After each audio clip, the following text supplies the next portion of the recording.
কেওয়াটিক সময় এটা আমরা পার করেছি এবং আমি আপনাদেরকে ধন্যবাদ জানাচ্ছি, আপনাদেরকে অভিনন্দন জানাচ্ছি। একটা চমৎকার ইলেকশন আপনারা এই জাতিকে উপহার দিয়েছেন। আমরা আপনাদের পাশে ছিলাম, বাট ইলেকশন করার দায়িত্ব ছিল সম্পূর্ণ আপনাদের, অ্যান্ড ইউ ডেলিভার্ড ইট 100%। ইতিহাসে এত চমৎকার ইলেকশন আমাদের দেশে হয় নাই।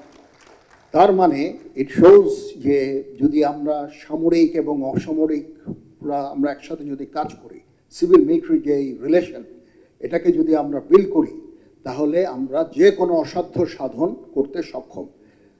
তখন ছিল একটা আশা নিরাশার একটা সময়, দেশের মানুষ বিভ্রান্ত, বিভিন্ন ধরনের কথা বলছে, ইলেকশন হবে না, এই হবে না, সেই হবে না।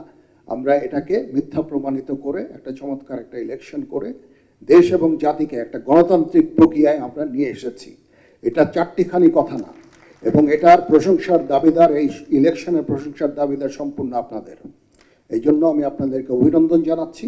আর আরেকটা বিষয় হচ্ছে, আমি সব সময় আপনারা যখনই এই সেনাবাহিনীর কোনো সাহায্য চাবেন, পাশের যে ফরমেশন আছে ফরমেশনকে জানাবেন, তাদেরকে স্ট্যান্ডিং ইনস্ট্রাকশন দেওয়া আছে, তারা ইনস্ট্যান্টলি বের হয়ে আপনাদের সহায়তা করবে।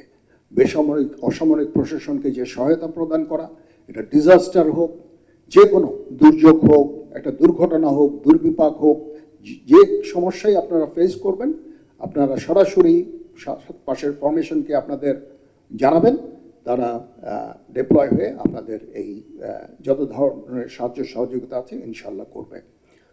তো খুব ভালো লাগলো আপনাদের এখানে এসে ইন্টারঅ্যাক্ট করে, এবং আমি